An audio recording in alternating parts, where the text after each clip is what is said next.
নমস্কার বন্ধুরা, আমার সাধারণ রান্নাঘরে আপনাদের সবাইকে সাদর আমন্ত্রণ। এবারে শুরু করছি আমি আমার রান্নাবান্না।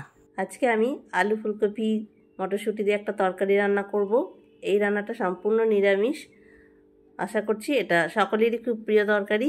এবারে আসুন রান্নাটা আমি শুরু করি। কড়াইয়ে জলটা ফুটে গেছে, একটুখানি লবণ আর একটু হলুদ।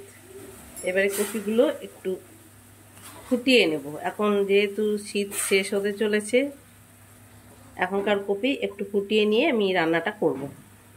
আর তার সঙ্গে দিয়ে দিচ্ছি এই মটরশুঁটিটা। এগুলো একটু ফুটে উঠলেই নামিয়ে নেব। কড়াই সাদা তেল নিয়েছি, দিয়ে দিচ্ছি তেজপাতা, শুকনো লঙ্কা আর সামান্য একটু জিরে, আর দিয়ে দেবো একটু ঘি।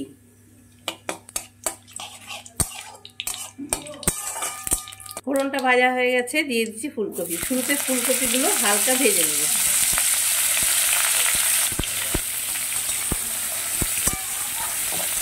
কপিটা এরকম ভেজে নিয়েছি। কপি ভাজার সময় আমি হলুদ লবণ কিছুই দিইনি। এখন নামিয়ে নেব। একটুখানি লবণ দিয়ে একটু নেড়ে চেড়ে নিয়ে নামিয়ে নেব।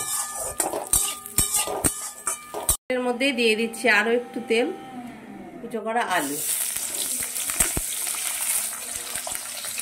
আলুটাও খুব ভালো করে ভেজে নেব। আলুটা ভাজা হওয়ার মধ্যেই আমি জিরে, আদা আর লঙ্কাটা বেটে নেব। আলুগুলো খুব ভালো মতো ভাজা হয়ে গেছে। এবারে দিয়ে দেবো জিরে, আদা আর লঙ্কা বাটাটা। দিয়ে দিচ্ছি টমেটো বাটা। দিয়ে দিচ্ছি পরিমাণ মতো লবণ, হলুদ, একটু কাশ্মীরি লঙ্কার গুঁড়ো, স্বাদ হওয়ার জন্য একটু চিনি। এবার এগুলো দিয়ে খুব ভালো মতো মশলাটা আমি কষিয়ে নেব।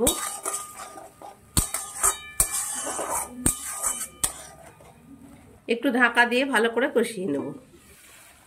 মশলাটা দিয়ে খুব ভালো মতো তেল ছাড়া ছাড়া হয়েছে। সেদ্ধ করে রাখা মটরশুঁটিগুলো দিয়ে দিচ্ছি, আর ভিজে রাখা ফুলকপিটাও দিয়ে দিলাম।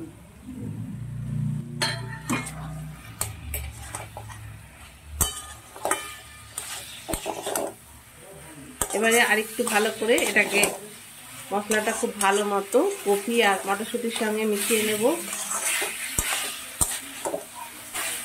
নিরামিষ ফুলকপির এই তরকারিটা সব কিছুর সঙ্গেই ভালো লাগে। আর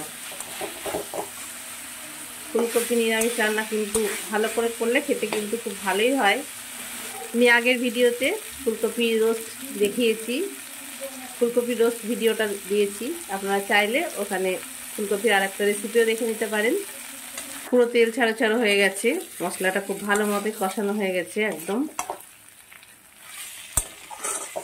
এবার গরম করে রাখা অল্প একটু জল আমি দিয়ে দেবো। বেশি জল দেবো না, অল্প একটু জল দিয়ে দেবো।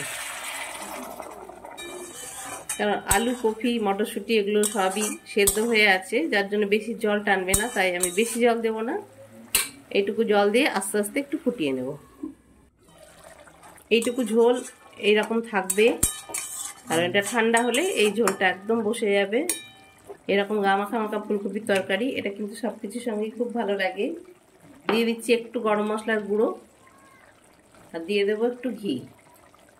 ঘি আর গরম মশলাটা দিয়ে আমি রান্নাটা নামিয়ে নেব।